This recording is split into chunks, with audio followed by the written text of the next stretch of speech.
السلام علیکم۔ شفق YouTube channel کے ساتھ میں ہوں آپ کی ہوسٹ مہرما۔ بھیانک سبق۔ صدیاں گزر جانے کے باوجود آج بھی شہر پر جب رات کی کالی چادر پڑ پھیلاتی ہے تو ایک نوجوان جو کہ بغیر جسمانی جلد کا ہوتا ہے، سر پر فلیٹ ہیٹ پہنے اور ہاتھ میں خوفناک خنجر لیے سڑکوں پر نظر آتا ہے۔ اینڈریو بہت ہی خوبصورت نوجوان تھا، وجیح اتنا کہ اسے دیکھتے رہنے کو دل چاہتا تھا۔ شاید ہی کسی نے اس کی خوبصورتی سے انکار کیا ہوگا۔ اسے دیکھ کر واقعی دل میں خیال آتا تھا کہ خدا نے اسے فرصت سے بنایا تھا۔ اس قدر حسین و جمیل لڑکا تھا کہ اسے دیکھ کر بے اختیار دل اسے بنانے والے کی تعریف کرنے کو چاہتا تھا۔ لڑکیاں تو پھر لڑکیاں، لڑکے بھی اس کی خوبصورتی دیکھ کر حیران رہ جاتے تھے۔ اس کی خوبصورتی ہی اسے سب میں نمایاں کرتی تھی۔ وہ جہاں جاتا تھا لڑکیوں کی ایک بڑی تعداد اس کی محبوبہ بننے کو بے چین ہو جاتی تھی۔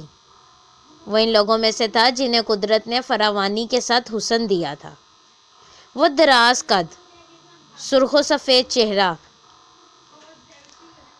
ستواں ناک، باریک ہونٹ، سنہری بال اور نیلی آنکھیں اسے مزید دلکش بناتی تھیں۔ وہ واقعی ایک ہینڈسم نوجوان تھا، ایک ایسا نوجوان جسے دیکھ کر کئی لڑکیاں ٹھنڈی آہیں بھرتی تھیں اور نہ جانے کتنی لڑکیاں اسے اپنے خوابوں میں بساتی تھیں۔ وہ تھا ہی خدا کا ایک ایسا شاہکار کہ کوئی بھی لڑکی اس کے سپنے دیکھ سکتی تھی۔ وہ جرمنی کے شہر ہیمبرگ میں رہتا تھا اور ہیمبرگ کے جس علاقے میں وہ رہائش پذیر تھا وہاں کے رہنے والی تمام لڑکیوں کے ساتھ وہ عشق لڑا چکا تھا، مگر اب تک وہ کسی لڑکی سے مطمئن نہیں ہو سکا تھا۔ نہ جانے کیوں بہت جلد اس کا ہر لڑکی سے دل بھر جاتا تھا۔ جو ہی وہ کسی لڑکی کے جسم کے نشیب و فراز سے آگاہی حاصل کرتا تو اس کے اگلے ہی دن اسے چھوڑ کر کسی اور سے پیار کی پینگیں بڑھا لیتا اور بیچاری لڑکی اس کی بے وفائی پر ماتم کرتی رہ جاتی، مگر اسے کسی کی پرواہ نہیں تھی۔ بے انتہا لوگوں کی تعریف نے اسے مغرور بنا دیا تھا۔ خود بھی اسے اپنے حسن پر بہت ناز تھا۔ اس کی بلا سے جس مرضی لڑکی کو دل ٹوٹے، اسے اس بات سے کوئی سروکار نہیں، اسے صرف اپنی خوشی منظور تھی۔ وہ اپنے گھر میں اکیلا ہی رہتا تھا۔ ماں باپ کب کے چل بسے تھے۔ بینک کی اچھی تنخواہ پر جاب کرنے کے باعث اس کے پاس کسی چیز کی کمی نہیں تھی۔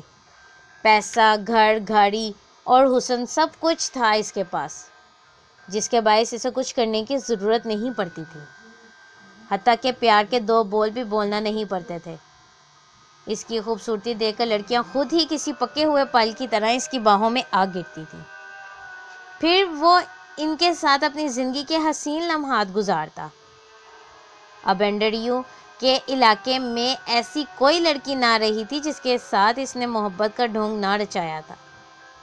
چنانچہ کئی لڑکیوں کے ساتھ رومانس لڑانے کے لیے اینڈریو نے پرانے علاقے کو خیر باد کہا اور نئے علاقے میں اچھا سا گھر خرید کر اس میں رہائش پذیر ہو گیا۔ اسے پوری امید تھی کہ یہاں کی لڑکیاں بھی اس کی ایک جھلک دیکھ کر اس کی باہوں میں آنے کو بے چین ہو جائیں گی، اور پھر ایسا ہی ہوا۔ جس لڑکی نے بھی اسے دیکھا بس دیکھتی ہی رہ گئی، اور اس بات کا اینڈریو نے بھرپور فائدہ اٹھایا۔ اس نے انہیں اپنی جھوٹی محبت کا یقین دلا کے ان کے ساتھ اپنی راتیں رنگین بنائی اور خوب عیاشی کی۔ ایک کے بعد ایک لڑکی کے ساتھ وہ اپنا مطلب پورا کرتا اور پھر کسی اور لڑکی کی جانب متوجہ ہو جاتا، جبکہ بیچاری لڑکیاں محض اسے کوستی رہ جاتی، اور اس کے علاوہ وہ کر بھی کیا سکتی تھی۔ یہ سب شاید یوں ہی چلتا رہتا اگر اینڈریو کی زندگی میں سوزن نہ آتی۔ سوزن ایک جوان سال، سر و قامت، بھرے بھرے جسم کی خوبصورت عورت تھی۔ اس کی گوری رنگت پر چمکدار سنہری بال اور نشیلی نیلی آنکھیں کسی بھی مرد کے اندر جذبات کے طوفان برا سکتی تھی۔ اس کی بے مثال حسن نے اینڈریو پر بھی اپنا جادو جگایا اور وہ بے اختیار اس کی جانب کھنچتا چلا گیا۔ کچھ کمال اینڈریو کے لاجواب حسن کا بھی تھا کہ سوزن بھی بے اختیار اینڈریو کے کشادہ سینے میں سمانے کے لیے ماہی بے آب کی طرح تڑپنے لگی۔ جلد ہی دونوں میں راہ و رسم بڑھی اور وہ دونوں ایک دوسرے کے ساتھ باقاعدہ ملاقاتیں کرنے لگے۔ سوزن میں کوئی کمی نہیں تھی، اگر تھی تو محض یہ کہ وہ پہلے سے شادی شدہ تھی۔ اس کا شوہر اس سے عمر میں کافی بڑا تھا جبکہ وہ بھرپور جوان لڑکی تھی۔ یہ ایک بے جوڑ شادی تھی، سراسر والدین کی پسند سے ہوئی تھی، مگر اب سوزن اینڈریو کے چہرے میں اپنی آنے والی زندگی کے حسین خواب دیکھ رہی تھی، کیونکہ اس کا شوہر اس کے اندر جذبات کو نہیں جانتا تھا۔ اینڈریو ایک جوان سال خوبرو لڑکا تھا جس کی آغوش میں سوزن ہمیشہ کے لیے سمانے کے سپنے دیکھ رہی تھی، لیکن اینڈریو اپنی عادت سے مجبور تھا۔ وہ زیادہ دیر ایک عورت کے ساتھ ٹک کر نہیں رہ سکتا تھا۔ وہ اچھے سے جانتا تھا کہ سوزن شادی شدہ ہے اور اس بات سے اسے کوئی سروکار بھی نہیں تھا۔ اسے تو صرف اپنا مطلب پورا کرنا تھا اور آگے چلے جانا تھا۔ سوزن اس سے شادی کی خواہش مند تھی اور اس کے لیے وہ اپنے شوہر سے طلاق لینے کو بھی تیار تھی، مگر اینڈریو کا شادی کا کوئی ارادہ نہیں تھا۔ وہ صرف آزادی کے ساتھ اپنی جوانی کو انجوائے کرنا چاہتا تھا۔ ایک شادی شدہ عورت کے ساتھ وہ پہلی بار رومانس کر رہا تھا، لہٰذا یہ سب اس کے لیے ایک دم نیا اور کسی ایڈونچر سے کم نہیں تھا۔ دونوں ہر دن کبھی کسی ریسٹورنٹ میں بیٹھتے تو کبھی کسی پارک میں بیٹھ کر ڈھیروں محبت کی باتیں کرتے تھے اور ایک دوسرے کی آنکھوں میں جھانکتے رہتے۔ وہ کہتے ہیں کہ مگر جب آگ لگتی ہے تو پورے جنگل کو اپنی لپیٹ میں لے لیتی ہے، بالکل اسی طرح اینڈریو اور سوزن کے عشق کے چرچے بڑی تیزی سے علاقے بھر میں پھیلنے لگے، کیونکہ راتوں کو نائٹ کلبز میں جانا اور آپس میں ان دونوں کی ملاقاتیں پورے شہر میں بلکہ پورے علاقے میں مشہور تھیں، اور آہستہ آہستہ اس کی خبر سوزن کے شوہر کو بھی ہو گئی۔ سوزن کا شوہر جارج کو غم و غصے اپنے ہوش جاتے ہوئے معلوم ہوئے، یعنی غم و غصے سے اس کا برا حال تھا۔ اپنی بیوی کی بے وفائی پر اسے بے تحاشا اپنے دل پر چھریاں چلتی ہوئی محسوس ہوئیں۔ اسے سوزن سے بے وفائی کی بالکل امید نہیں تھی، مگر اب جب کہ وہ بے وفائی کی کر بیٹھی تھی تو اسے سبق سکھانا ضروری ہو گیا تھا۔ جارج اپنے دل میں دونوں سے ان کی اس بھیانک غلطی کا بدلہ لینے کا فیصلہ کر چکا تھا۔ وہ انہیں اتنا بھیانک سبق سکھانا چاہتا تھا کہ دونوں لوگ رہتی دنیا تک لوگوں کے لیے عبرت کا نشان بن جائیں۔ لیکن ان افواہوں میں کتنی سچائی ہے، پہلے وہ اس کی تصدیق کر لینا چاہتا تھا۔ چنانچہ جارج نے تمام منصوبہ ترتیب دیا اور اس شام اپنی بیوی سوزن سے بولا، سوزی، میں ایک ہفتے کے لیے کام کے سلسلے میں شہر سے باہر جا رہا ہوں، تم پریشان مت ہونا، میں تم سے فون پر رابطہ رکھوں گا۔ سوزن جو کچن میں کھانا بنانے میں مصروف تھی، جارج کے ایک ہفتہ گھر سے باہر رہنے کی خبر سے اس کے ہونٹوں پر دھیمی سی مسکراہٹ پھیل گئی، جو جارج سے چھپی نہ رہ سکی۔ وہ اس بات سے بخوبی واقف ہو چکا تھا کہ سوزن کی خوشی اس کی عدم موجودگی میں ہی پوشیدہ ہے۔ خیر، جارج نے اپنا سر جھٹکا اور گھر سے باہر نکل گیا۔ اس نے سب سے پہلے اپنی گاڑی کو گھر کی پچھلی طرف کھڑا کیا تاکہ سوزن کو لگے کہ وہ جا چکا ہے۔ ایسا کرنے کے بعد وہ خود گھر میں موجود لان کی جھاڑیوں میں آ کر اس طرح چھپ کر بیٹھ گیا کہ باہر سے کسی کو نظر نہیں آ سکتا تھا، مگر خود وہ باہر کا منظر صاف دیکھ سکتا تھا۔ جارج کو پورا یقین تھا کہ سوزن اس کی غیر موجودگی میں ضرور اپنے عاشق کو بلائے گی، جس وجہ سے وہ یہاں چھپ کر اس کا چہرہ دیکھنا چاہتا تھا اور پھر دونوں کو ایک ساتھ سبق سکھانا چاہتا تھا۔ شام دھیرے دھیرے رخصت ہو رہی تھی، اس کی جگہ رات کی کالی چادر ہر طرف پھیل رہی تھی۔ سوزن کی دانست میں جارج شہر سے باہر جا چکا تھا، مگر اسے کیا معلوم تھا کہ جارج گھر کے لان میں ہی جھاڑیوں میں چھپا بیٹھا ہے۔ اس نے خوشی سے پاگل ہوتے ہوئے فوراً سے پہلے سب کام چھوڑ چھاڑ کر اینڈریو کو فون کیا اور فون ملتے ہی اس سے محبت بڑے لہجے میں کہا، اینڈریو میری جان، تھوڑی دیر تک تم مجھے پک کرنے کے لیے آ جانا، ہم کہیں باہر گھومنے چلیں گے، کیونکہ میرا شوہر ایک ہفتے کے لیے شہر سے باہر گیا ہے، اس لیے آج کی رات تمہارے نام۔ سوزن کی یہ باتیں سن کر اینڈریو نے کہا ٹھیک ہے سوزی ڈارلنگ میں ضرور آؤں گا، میرا انتظار کرنا۔ اینڈریو نے پیار سے کہہ کر فون بند کر دیا اور اپنی قسمت پر رشک کرنے لگا۔ وہ فیصلہ کر چکا تھا کہ پورا ہفتہ وہ سوزن کے ساتھ خوب عیاشی کرے گا اور پھر اسے ہمیشہ کے لیے چھوڑ کر کسی اور لڑکی کی جانب بڑھ جائے گا۔ خیر، اینڈریو سوزن سے ملنے جانے کی تیاری کرنے لگا۔ جب وہ نہا دھو کر تیار ہوا اور اس نے ڈریسنگ ٹیبل کے بڑے سے آئینے میں خود کو دیکھا تو دیکھتا ہی رہ گیا۔ اپنے بے مثال حسن پر اینڈریو کی گردن غرور سے تان گئی۔ اس نے مسکراتے ہوئے اپنا سر جھٹکا اور گھر کو لاک کر کے اپنی بڑی سی بلیک کار میں آ بیٹھا، جسے وہ آندھی طوفان کی تیزی سے اڑا لے گیا۔ سارے راستے وہ دل ہی دل میں مسکراتا رہا تھا کہ قدرت اس پر کس قدر مہربان ہے۔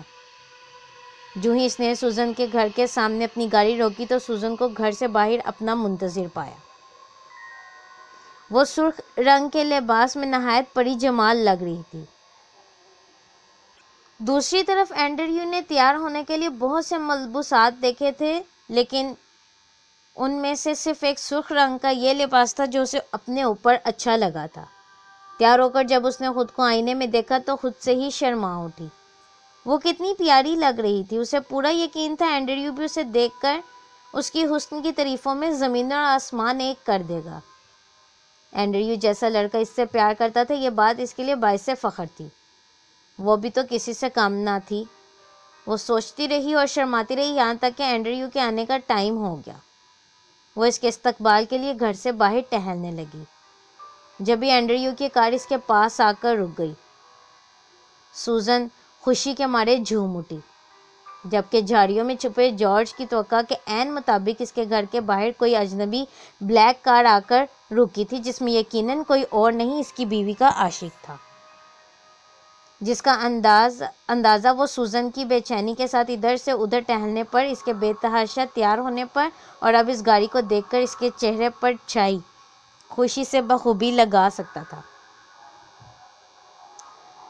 سوزن کے چہرے پر اس قدر خوشی اور پیار دیکھ کر جارج کا دل جیسے جیلس ہونے لگا اور جھلس کر رہ گیا۔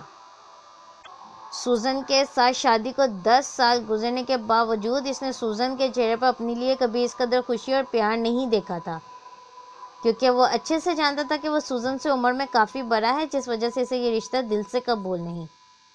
مگر اس کے ساتھ ہمیشہ تمیز اور سلیقے سے پیش آنے والی سوزن اس کے ساتھ بے وفائی کرے گی، اس بات کی جارج کو قطعی کوئی امید نہیں تھی۔ مگر اب جب وہ سب اپنی آنکھوں سے دیکھ رہا تھا، اس کا دل جیسے شدت غم سے پھٹ گیا تھا۔ لوگوں کی باتیں سچ ثابت ہونے پر غم و غصے سے اس کا برا حال تھا۔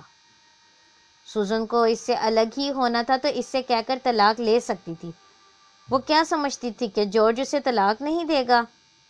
ہاں، وہ اس سے طلاق کی وجہ ضرور دریافت کرتا کہ وہ ایسا کیوں چاہتی ہے، کیونکہ سب کچھ تو تھا جارج کے پاس۔ اگر کچھ نہیں تھا تو وہ اس کی جوانی تھی۔ اگر پھر بھی سوزن ضد پر اڑی رہتی تو وہ اس کی خوشی کی خاطر جبرن یا کڑوا گھونٹ پی کر، لیکن سوزن اسے ایک بار کہتی تو کوشش تو کرتی اسے منانے کی۔ وہ اس کی پیٹھ پیچھے نہ جانے کب سے اسے دھوکہ دے رہی تھی، جس کا بدلہ ہر حال میں جارج کو لینا تھا۔ اینڈریو اور سوزن کو ہنستے مسکراتے ایک ساتھ دیکھ کر جارج کو شدید غصہ آ رہا تھا، اور جارج نے اسی شدید غصے کے عالم میں دونوں ہاتھ کی مٹھیاں پیس لیں اور دان بھی سختی سے پیس لیے۔ غصے سے اس کا خون کھول رہا تھا اور پورا جسم بری طرح کانپ رہا تھا۔ اس کی آنکھوں کے گوشوں میں ہلکی سی نمی بھی اتر آئی تھی۔ اس کی پیاری بیوی ایک غیر کی باہوں میں سمائی ہوئی تھی اور وہ کس قدر بے بس تھا۔ جبرن دل پر پتھر رکھے یہ سب دیکھنے پر مجبور تھا، وہ بمشکل خود کو قابو میں رکھے یہ سب برداشت کر رہا تھا۔ چاہتا تو ابھی اسی وقت دونوں کو ابدی نیند سلا سکتا تھا، مگر وہ جلد بازی میں کوئی بھی کام خراب نہیں کرنا چاہتا تھا۔ اسے ہوشیاری سے دونوں کو ٹھکانے لگانا تھا۔ اس نے اپنا اور اینڈریو کا موازنہ کیا تو اسے اپنا آپ بہت چھوٹا لگا۔ اینڈریو کہاں پریوں کے دیس کا شہزادہ اور وہ ایک معمولی شکل و صورت کا معمر آدمی۔ حسد کے مارے جارج کی کن پٹیاں تک سلگنے لگی۔ جارج نے اپنی حسد کی آگ کو اور اپنی بیوی کی بے وفائی کا بدلہ کس طرح سے لیا، جاننے کے لیے ہمارے چینل کو لائک اور سبسکرائب کرنا مت بھولیں۔ شکریہ۔